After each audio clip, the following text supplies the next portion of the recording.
നമസ്കാരം. പണ്ട് മഴയെന്ന് കേൾക്കുമ്പോൾ കുളിരു കോരുന്ന കാലമുണ്ടായിരുന്നു. എന്നാൽ ഇന്ന് മഴയെന്ന് കേൾക്കുമ്പോൾ മലയാളിക്കും പ്രവാസിക്കുമെല്ലാം ഒരുപോലെ ഭയമാണ് തോന്നുന്നത്. പല രീതിയിലുള്ള മഴയുടെ താണ്ഡവം മലയാളികളും പ്രവാസികളും ഇതിനോടകം തന്നെ കണ്ടു കഴിഞ്ഞു. വരും ദിവസങ്ങളിൽ സംസ്ഥാനത്ത് മഴയ്ക്ക് സാധ്യത പ്രവചിക്കപ്പെട്ടിട്ടുണ്ട്.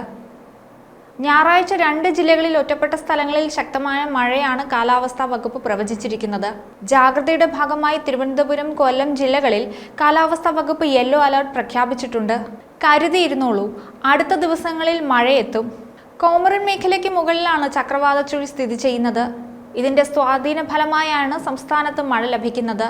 കള്ളക്കടൽ പ്രതിഭാസത്തിന്റെ ഭാഗമായി കേരള തീരത്ത് ഇന്ന് രാത്രി 11:30 വരെ 0.3 മുതൽ 0.7 മീറ്റർ വരെ ഉയർന്ന തിരമാലയ്ക്കും കടലാക്രമണത്തിനും സാധ്യതയെന്ന് ദേശീയ സമുദ്രസ്ഥിതി പഠന ഗവേഷണ കേന്ദ്രം അറിയിച്ചിട്ടുണ്ട്. കടലാക്രമണത്തിന് സാധ്യതയുള്ളതിനാൽ മത്സ്യത്തൊഴിലാളികളും തീരദേശവാസികളും ജാഗ്രത പാലിക്കണമെന്നും മുന്നറിയിപ്പിൽ പറയുന്നുണ്ട്. കടൽക്ഷോഭം രൂക്ഷമാകാൻ സാധ്യതയുള്ളതിനാൽ അപകട മേഖലകളിൽ നിന്ന് അധികൃതരുടെ നിർദ്ദേശാനുസരണം മാറി താമസിക്കണം. ചെറിയ വള്ളങ്ങളും ബോട്ടുകളും കടലിലേക്ക് ഇറക്കുന്നത് ഈ സമയത്ത് ഒഴിവാക്കേണ്ടതാണ്. കള്ളക്കടൽ പ്രതിഭാസത്തിനും ഉയർന്ന തിരമാലയ്ക്കും സാധ്യതയുള്ള ഘട്ടത്തിൽ കടലിലേക്ക് മത്സ്യബന്ധന യാനങ്ങൾ ഇറക്കുന്നത് പോലെ തന്നെ അപകടകരമാണ് കരയ്ക്ക് അടുപ്പിക്കുന്നത്. ആയതിനാൽ തിരമാല ശക്തിപ്പെടുന്ന ഘട്ടത്തിൽ കടലിലേക്ക് ഇറങ്ങുന്നതും കരയ്ക്ക് അടുപ്പിക്കുന്നതും ഒഴിവാക്കേണ്ടതാണ്. മുന്നറിയിപ്പ് പിൻവലിക്കുന്നതുവരെ ബീച്ചുകൾ കേന്ദ്രീകരിച്ചുള്ള വിനോദസഞ്ചാരം ഉൾപ്പെടെയുള്ള എല്ലാ പ്രവർത്തനങ്ങൾക്കും ശ്രദ്ധ പുലർത്തേണ്ടത് അത്യാവശ്യമാണ്. മത്സ്യബന്ധന യാനങ്ങൾ അഥവാ ബോട്ട്, വള്ളം മുതലായവ ഹാർബറിൽ സുരക്ഷിതമായി കെട്ടിയിട്ട് സൂക്ഷിക്കുക. വള്ളങ്ങൾ തമ്മിൽ സുരക്ഷിത അകലം പാലിക്കുന്നത് കൂട്ടിയിടിച്ചുള്ള അപകട സാധ്യത ഒഴിവാക്കാം. നിർബന്ധമായും മത്സ്യബന്ധന ഉപകരണങ്ങളുടെ സുരക്ഷ ഉറപ്പാക്കണം. ബീച്ചിലേക്കുള്ള യാത്രകളും കടലിൽ ഇറങ്ങിയുള്ള വിനോദങ്ങളും പൂർണ്ണമായും ഒഴിവാക്കേണ്ടത് ആവശ്യമാണ്. തീരശോഷണത്തിന് സാധ്യതയുള്ളതിനാൽ പ്രത്യേകം ജാഗ്രത പുലർത്തുക. ഈ അടുത്തിടെ പെയ്ത മഴ മലയാളികൾക്ക് മാത്രമല്ല ദുരിതം നൽകിയത്, പ്രവാസികൾക്കുമുണ്ട്. അടുത്തിടെ തുടർച്ചയായി പെയ്ത മഴയെ തുടർന്നുണ്ടായ മലവെള്ളപ്പാച്ചിലിൽ സൗദിയിലെ മക്ക, മദീന, ജിദ്ദ എന്നിവിടങ്ങളിൽ ഒട്ടേറെ വാഹനങ്ങൾ ഒഴുകിപ്പോയിരുന്നു. വെള്ളപ്പൊക്കം വാഹന ഗതാഗതത്തെയും സാരമായി ബാധിച്ചു.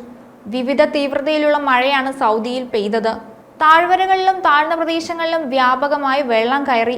നൂറുകണക്കിന് വാഹനങ്ങൾ വെള്ളക്കെട്ടിൽ കുടുങ്ങിപ്പോയിരുന്നു. മഴയിൽ വലഞ്ഞ യാത്രക്കാരെയും ഡെലിവറി ജീവനക്കാരെയും അഗ്നിരക്ഷാസേനയും സുരക്ഷാ ഉദ്യോഗസ്ഥരും ചേർന്നാണ് രക്ഷപ്പെടുത്തിയത്. മഴയെ തുടർന്ന് ജിദ്ദയിൽ നിന്നുള്ള വിമാന സർവീസുകളെല്ലാം തടസ്സപ്പെട്ടിരുന്നു. 2024 ഏപ്രിലിൽ UAE-യിൽ കനത്ത മഴയാണ് പെയ്തത്. ഇതേ തുടർന്നുണ്ടായ വെള്ളപ്പൊക്കത്തിലും മലയാളികളടക്കം ആയിരക്കണക്കിന് ആളുകൾ ദുരിതത്തിലായിരുന്നു. 75 വർഷത്തിനിടയിലെ ഏറ്റവും വലിയ മഴയാണ് 24 മണിക്കൂറിനുള്ളിൽ അന്ന് രാജ്യത്ത് പെയ്തത്. അബുദാബി അൽ ഐൻ മേഖലയിൽ മാത്രം ഒറ്റ ദിവസം 254.8 മില്ലിമീറ്റർ മഴ ലഭിച്ചിരുന്നു. അതിശക്തമായ മഴയ്ക്കൊപ്പമുണ്ടായ കാറ്റും മിന്നലും ജനങ്ങളെ കൂടുതൽ ആശങ്കയിലാക്കിയിരുന്നു. 7 എമിറേറ്റുകളും വെള്ളത്തിൽ മുങ്ങിപ്പോയ അവസ്ഥയായിരുന്നു. കോടികളുടെ നാശനഷ്ടമാണ് കണക്കാക്കിയത്. കാലാവസ്ഥാ വ്യതിയാനമൊക്കെ പറയുന്നത് ശാസ്ത്രജ്ഞന്മാരുടെ വിഷയമായിരുന്നു അടുത്ത കാലം വരെ. ഇപ്പോൾ മഴയും കൊടുങ്കാറ്റും വന്ന് മനുഷ്യരെ കാലിൽ പിടിച്ച് നിലത്തടിക്കുമ്പോഴാണ് ലോകത്തിന് ബോധ്യമായത് മാനം കറക്കുമ്പോൾ ഇപ്പോൾ മനവും കറക്കുകയാണ്. മലയാളിയുടെ മാത്രമല്ല, പ്രവാസിയുടെയും. മറ്റൊരു വീഡിയോയുമായി വീണ്ടും കാണാം. ന്യൂസ് ഡെസ്ക്, ഈനാട് മലയാളം.